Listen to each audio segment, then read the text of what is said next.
Hi, it's Josie, and today I'd like to talk to you about how I get on my horses.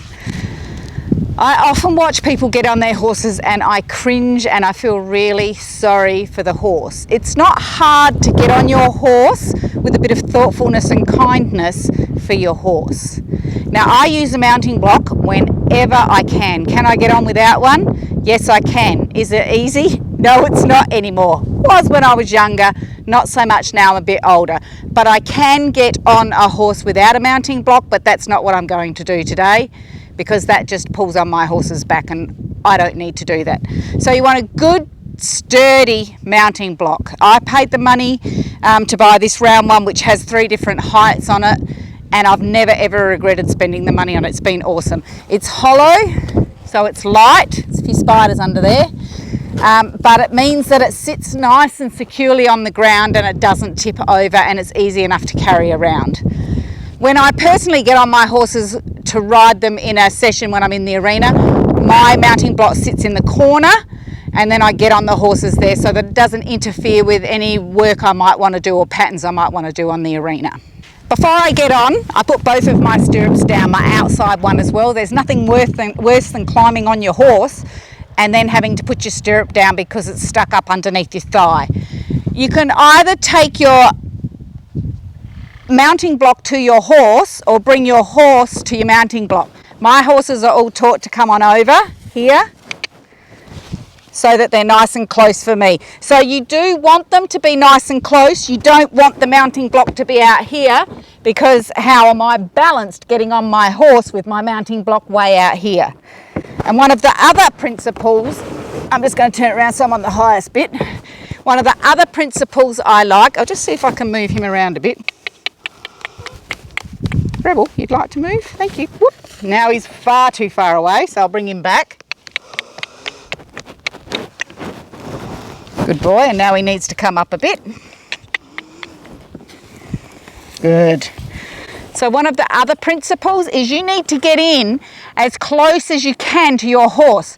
The closer I am to his centre of gravity, the less heaving and pulling I do on his back. And I don't know if you're aware of this, but a horse's shoulders are not actually attached to the body in any bony way at all. Their spine and head and neck hang basically slung between their shoulders with tendons and ligaments. We have collarbones which attach our arms to our skeleton. Horses don't have anything, so I don't want to be pulling on it. So you get in nice and close to your horse. I have to lift my leg up even on the top step here because my horses are so big. Now, so you put your foot in the stirrup with the ball of your foot on the stirrup. Now, listen to me, I've learnt this lesson breaking in, starting young horses under saddle. You never want to get on your horse with your toe that way in case you dig him in. I turn my toe to the front and I turn my knee to the front so that I don't dig my horse in the side. My reins, let me just get rid of my whip. My reins are held in both hands, in one hand, pardon me, but split between fingers. And if I have a horse that's likely to go off, or in fact I think it's probably habit for me, is I have their nose pulled a little bit towards me like that. I'm not going to do it for this one or Rebel's going to block the camera. But I have their nose tipped slightly towards me, because if they go off, then what will happen is that their hind leg will spin out a little bit, and it's actually easier for you to not fall off. So I grab a handful of mane with my reins. This is just habit from breaking in young horses.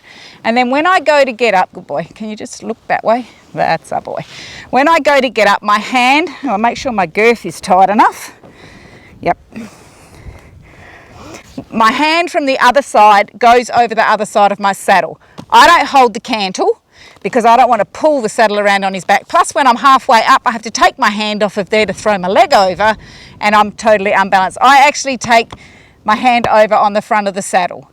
Then I get up, in, and I stay close to the horse. I almost slide up his side so that I have got my centre of gravity completely over him before I get in the saddle. So I feel very balanced here now. If he went to move off, I could actually get off of him in a hurry if I needed to. Once I'm here, my hand is just resting here. I bring my leg over and I sit down and I put my butt in the saddle as if I'm sitting on a dozen eggs. How many times I've seen people go bang on their horse's back and it makes me cringe. I'd sit here and make sure I'm central in the saddle before I then get my outside stirrup. Good boy. I'd love to know in the comments if you use a mounting block or not. I'll show you from this side. Again, over this way, he's reasonably square. I do try and make sure they're not going to be too unbalanced when I get on them, because as soon as I add my weight to the saddle, it's going to unbalance them even more. I've got my toe in over here, pointing forward, my knee pointing forward, my reins in my hand, handful of mane, nose a little bit this way. My hand goes over here, so I push up off my left foot and weight on my right hand as well. So my weight is balanced between my right hand and my left foot, and I am completely balanced here. Then I bring my leg over and sit down. Now I just thought about that then, I literally sit on my thighs as I go down like an old-fashioned peg, and then let myself sit in the saddle. I'd like to think about a dozen eggs under my butt, not one would be broken. I sit here, get myself comfortable, then find my stirrup. To get off, it's the same thing in reverse. I'll just get Rebel away from the mounting block so that I can get off properly. Good boy.